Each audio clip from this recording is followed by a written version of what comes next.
Good evening and thank you for joining us on Sunday Interview. I'm your host, Gravazio Zulu. On the program tonight, we look at diplomatic relations between Zambia and the United States of America. Over the years, Zambia has enjoyed good relations with the U.S., but the picture seems to suggest a shift generally among African countries from the West to the Far East, and particularly to Asian countries such as China. Is the United States of America losing its influence on its relations with developing countries, particularly Zambia? Do the relations that Zambia and America currently enjoy require further growth and evaluation? U.S. Ambassador, His Excellency Eric Schultz, is our guest this evening on Sunday Interview. Ambassador Schultz is a career diplomat with experience spanning over 20 years. In his career, he has received numerous departmental awards, including 5 individual Superior Honor Awards and 3 individual Meritorious Honor Awards.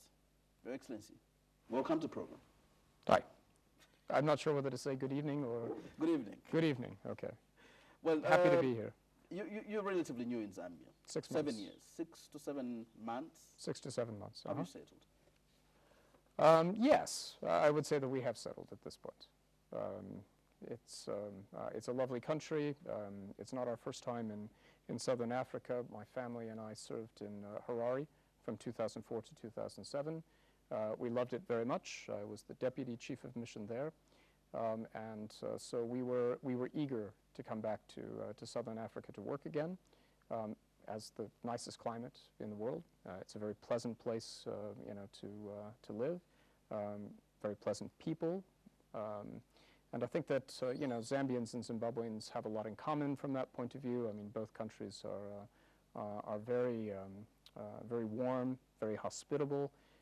There's a little bit of a difference in terms of the direction of the countries, which I think actually makes Zambia a more interesting place, to work for foreign diplomats. You're on an upward trajectory. The country is getting better. It's been peaceful and stable for years. It's been increasingly prosperous over the last 10 years. Zambia has had 6-7% economic growth a year. And you've had a number of very successful and largely free and fair elections during that time. So I would say that it's both a nice place to live and a good place to work. Challenging? I know this is your first posting as ambassador. Yeah. In other missions, you've served as deputy chief of mission. Mm-hmm. I know you've served in Zimbabwe, as you mentioned, 2002 to 2004, and most recently as deputy chief of mission, 2010 to 2013 in Kiev. In Ukraine. Which was somewhat challenging, yeah. Is Zambia challenging? Yes, all countries are challenging to an extent. I mean, when you arrive, you need to learn the culture, you need to learn the history, you need to sort of develop an understanding of the place. So, no country is really easy per se. One of the things that's very different for me is that this is the first assignment that I've worked in since Harare where I spoke English all the time. So from that point of view, it's actually a lot easier. I mean, speaking Russian or speaking Ukrainian and doing television interviews in a foreign language is tricky. You can speak about 4 languages. I speak French more or less, Ukrainian reasonably well, Russian okay, and a little bit of Polish because my wife is actually from Poland. Your mission as ambassador is to advance U.S. interests and values. Is this easy to do in Zambia? Yes, I would say that it is, because in the broadest sense, we actually share values.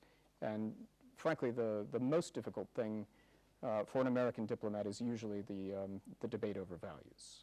The United States stands for freedom and democracy. That's really what we're all about. We also, of course, care about market economics. So if you look at Zambia's history, its recent trajectory, the country has been a stable democracy for some time now, and it's been an increasingly successful market economy. So from that point of view, I think that Zambian and American values are quite similar. Interests, well, our interests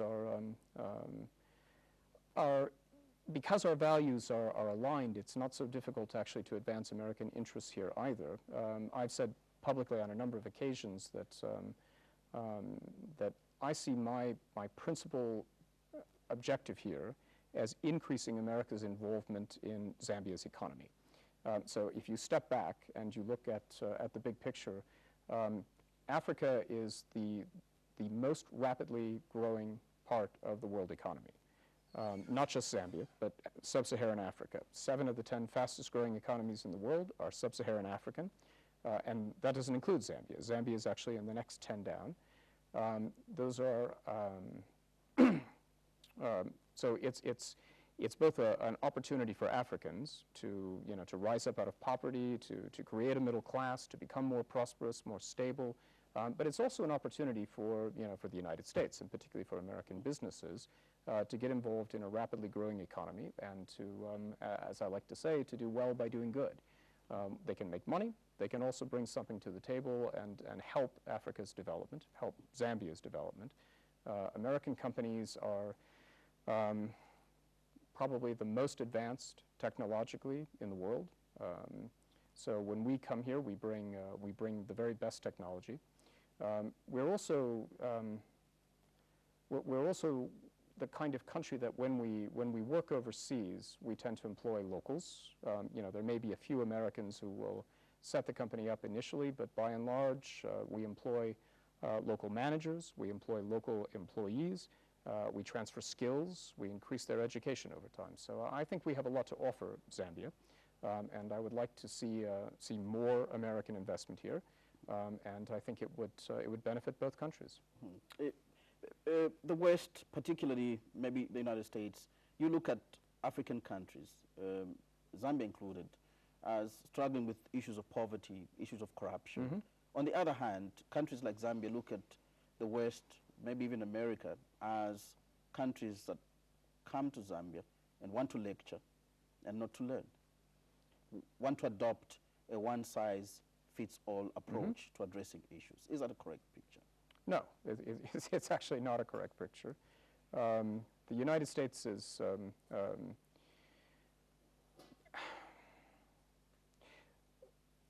a funny country in some ways.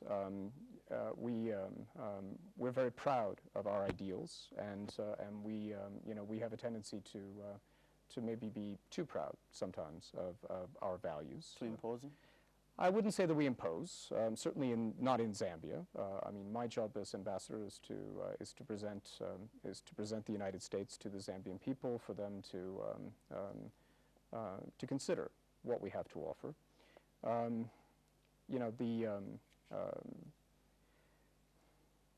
mean, our view is that, let's take democracy for instance. Is democracy an American value? We would say no. We would say that democracy is a universal value, that all countries, all peoples want to be free and want to have a voice in how they're governed. So the fact that the United States promotes democracy, from our point of view, that's not us imposing our ideals on people. That's actually the United States sort of supporting the desires and wishes of the people around the world to be more democratic, to have more of a say in how they're governed. The debate has been America wants democracy the American way and no any other way.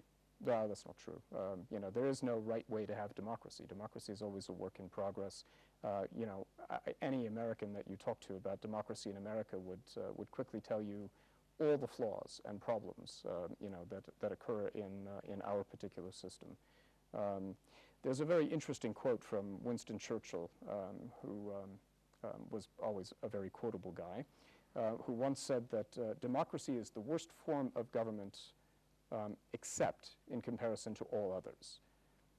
I think that's kind of true. I mean, if you look at democracy, it tends to be pretty messy. You look at the United States today, we have two very strong political parties with very definite views on how our country should be governed, and they don't agree on a lot of things. So there's a lot of times when it appears that all that's really happening in Washington is an argument, and that's certainly the view of many sort of average Americans throughout the country. Washington is not the most popular place in the United States, But I think that's all healthy. I think that that's actually how people should relate to their government. They should want to hold their government accountable. And that's, that's what Americans try to do as well. Talking about democracy and governance, you came to Zambia particularly at a very difficult time, or maybe should we say an exciting time, when Zambia was just getting into an election. Well, kind of a sad time, to be honest, because when I first arrived, the late president passed away within a week after I arrived. So I never really had an opportunity to meet him, which is a regret for me. So I think it was a sad time and then a challenging time.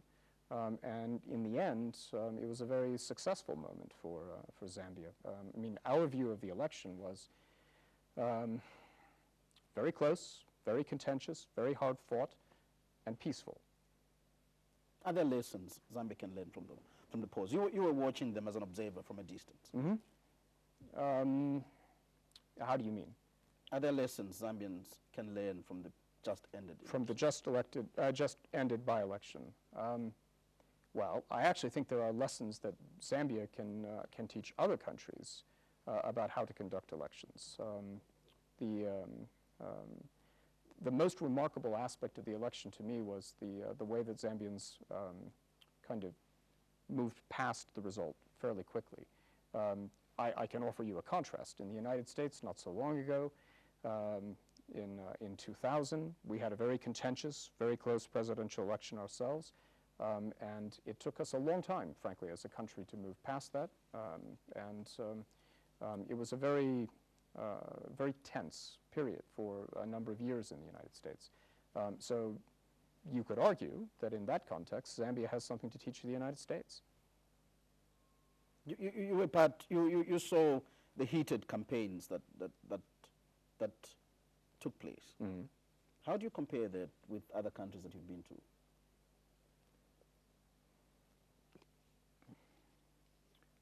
I think that every political campaign I've ever seen in my life was heated. It's the nature of political campaigns. I thought it was a good campaign in the sense that you had two leading candidates, both committed to the future of the country and trying to do a good job, or wanting to be president in order to advance the welfare of the country.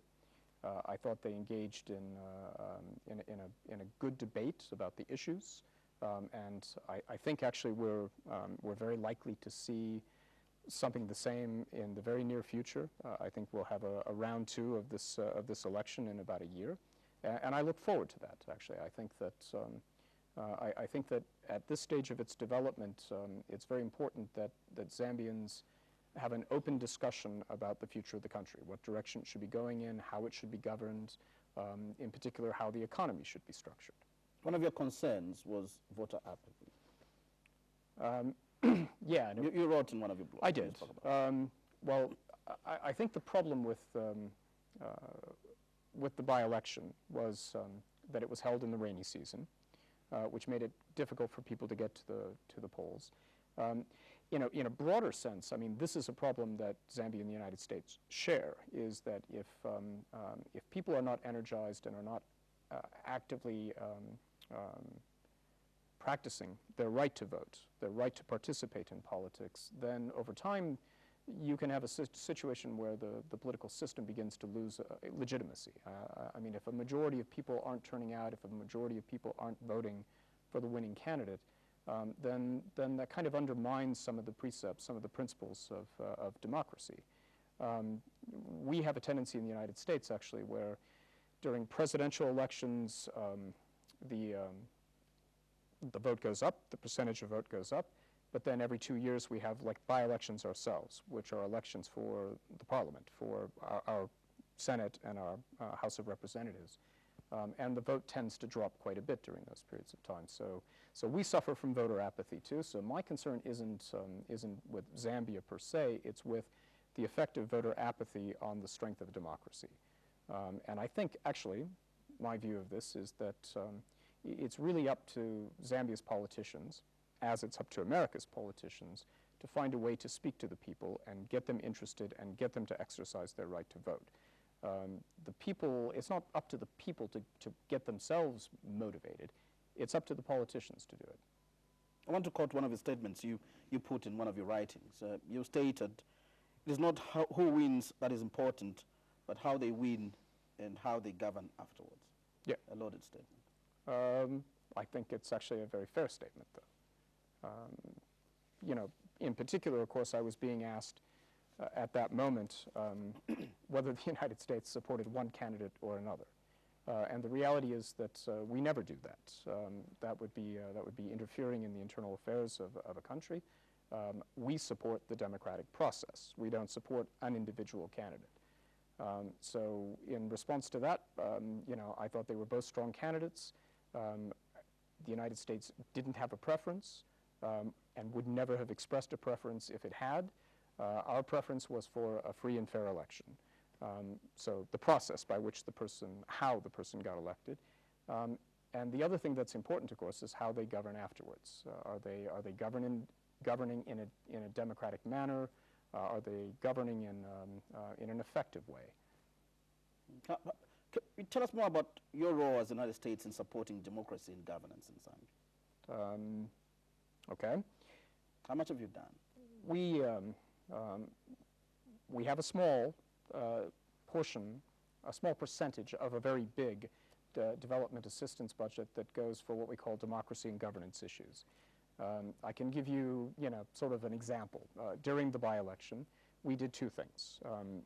The Electoral Commission of Zambia, ECZ, put together with the help of UNDP a basket fund of donations from countries to help ECZ conduct the election. We contributed to that, and as did a number of other countries, and that fund helped ECZ defray the costs of the election. In addition to that, we financed a parallel vote tabulation that was done by the National Democratic Institute in conjunction with the Christian Coalition Monitoring Group. And so you probably saw the results. I mean, they were published widely. So this was basically an attempt to ensure that, that the election results reflected the will of the people. And I can tell you that the NDI's PVT, parallel voter tabulation, which was done as a scientific survey, basically called the election almost exactly. The difference between the two candidates was about 1.7%, and the day after the election, NDI told us that, that from their survey, they had concluded that the election was a 2% margin with a 95% confidence interval. So they were very close. So that's the kind of thing. Almost accurate. Almost accurate. You know, good enough for government work. So good enough for ECZ. Yes. No, I don't know about ECZ.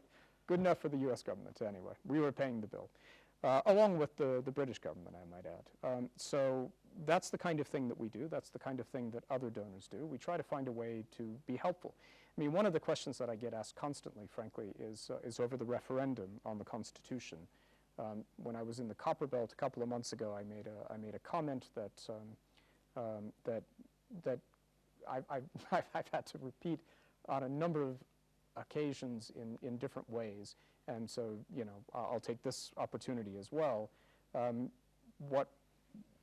We helped actually early on with the constitutional process in Zambia. So after the 2000 election, we donated money, technical expertise to the government as it was considering how to reform the Constitution, how to change it. So we've been involved in this process. We support the idea of a new, better Constitution for Zambia. The question is how you get from here to there. And my understanding is that if you were to do a standalone referendum now, for instance, in advance of the 2016 elections, that would be another similar cost to the 2015 presidential by-elections. So I mean, it would be more like the by-election was, the presidential by-election, which I think was, I don't remember, 50 million kwacha, 100 million kwacha, something, but a sizable sum of money. So we, as a donor, we haven't budgeted anything for that. We would, if a referendum were actually planned, we would certainly go back and ask Washington, for money to support the referendum. But it's a pretty big expense, actually, for Zambia to take on, and it strikes us that there's perhaps a better way, which is, to do the referendum in conjunction with the 2016 election. It just is more efficient from a cost point of view. However, there's a trick to that, because if you wait until 2016, until September of 2016, and you do the referendum in conjunction with the election, then you're electing the president, and more importantly, he's then choosing the vice president under the old constitution. So you're kind of back where you were, and you'll have to wait another electoral cycle before the election provisions of the constitution kick into effect. Specifically the idea that the vice president would step in and complete the term of a president who died in office. So in your view, if I'm getting you correctly, is that you are for a two-tier system where contentious, critical issues affecting the electoral cycle could be implemented without the referendum? Yeah, they could be. Well, as I understand the Zambian system, they could be implemented through Parliament.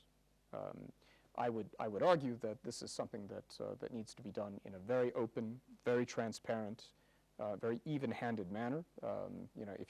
When you're changing a constitution, it's the fundamental document of any given country. So I wouldn't really want to see it done, by a majority vote, for instance. I would think that you would need consensus in Parliament among all the parties to go forward with changes to the electoral code in advance of the 2016 elections. But again, from a financial point of view, that makes the most sense. That allows you to change the electoral provisions in advance of the 2016 election, and then to do the actual together with the general election. Yeah, and as I understand it, that is what President Lungu and his government would like to do. In your view, that's the best option? Yeah, in our view, that's probably the best option. But you know what? It's really up to the people of Zambia to make that determination. Because of America's insistence and focus on good governance, often you've been accused as a nation of meddling in internal politics, not only of Zambia, other African countries, and in some instances accused of forcing governments out. When I gave a speech not too long ago at the University of Zambia, I was asked a very difficult, but I thought rather interesting question. It was, in fact, the last question. And the individual asked me, said, so the United States does many wonderful things all over the world. PEPFAR, for instance, the President's Emergency Program for AIDS Relief. We provide $350 million a year direct to Zambia. If you include the funds that we send to the Global Fund, it's more on the order of $500 million a year. We're keeping 500,000 Zambians a year alive with free ARVs. So he said all that right at the beginning. He stipulated that the United States does good things. So why do you also do bad things? Which is a harder question to answer in some ways than if he had simply said, why do you do bad things? Because then I could have responded, well, yes, but we also do good things. But he stipulated that in advance. Good things, and asked you why you do bad things. Yes, and my answer, and I'll repeat it here. I think that the United States is not a perfect country. There is no such thing. Our values and our interests don't always align. That's part of the reason why things that we do may appear from the outside to be wrong. The other thing is that the United States is actually a very different country now than it was 10 years ago, 20 years ago, 30 years ago. When I was growing up, it would have been inconceivable to imagine the United States electing an African American as its president. It would have been inconceivable that same-sex partners could marry. It would have been inconceivable that marijuana could be legalized in states. So, as I said at the beginning, with the Churchill quote, democracy is always a work in progress, and the United States as a country is a work in progress. I'd like to think that we're getting better. Let's move on to issues of investment and the economy. You have stated before that in your view, you see 4 sectors of Zambia's economy as offering the most promise: mining, power generation, agriculture, and tourism. Zambia has been facing serious challenges with the mining sector in striking a win-win situation. Well, it's interesting that you would start with the mining sector, because to me, a better place to start, frankly, would be with tourism. And not agriculture? Well, let me get to it. Okay. I mean, I think all 4 are very important, but let's, to my mind, tourism has the most potential in the short run to create jobs for Zambians. I spent the last 2 weeks traveling a bit in Zambia. So I went to Livingstone, and then I went to Kafue National Park. And, Zambia is a spectacularly beautiful country. And you go to a place like Livingstone, and, no person on earth shouldn't want to come to Livingstone and to see the falls and to experience the beauty of Zambia for themselves, to see the wildlife, to go on safari. You get 300,000 visitors a year, from what I understand. That's really not a lot. Zambia should be attracting millions of tourists, and those millions of tourists should be pumping tens of millions of dollars, if not hundreds of millions of dollars, into the Zambian economy. So from my point of view, I think that this is the sector of the economy that you could fix the fastest and create the most jobs the quickest in. What you need to do, of course, the single most important thing, and Kafue really pointed this out to me, is you need to protect the wildlife. Why would people come to Zambia except to see the wildlife and to see Victoria Falls? And in Kafue, the number of elephants, from what I understand, has dropped by over half in just the last 5 years because of poaching. So you have less than 2,000 elephants now in a park that's the size of Massachusetts, 66,000 square meters. It's a huge park, and there aren't very many elephants left. So I guess, to me, I think that the answer to how to protect the wildlife in Zambia is to give the people of Zambia a stake in their future, to see the animals themselves as a renewable resource, as a means to better the lives of Zambians, the human population. And tourism is the way to do that. So you would create jobs, you can build lodges, you can have guides, you can have tour companies. Tourism can be a big foreign currency earner and a big part of your economy. It is true for a number of other countries in the region: Botswana, Namibia, Tanzania.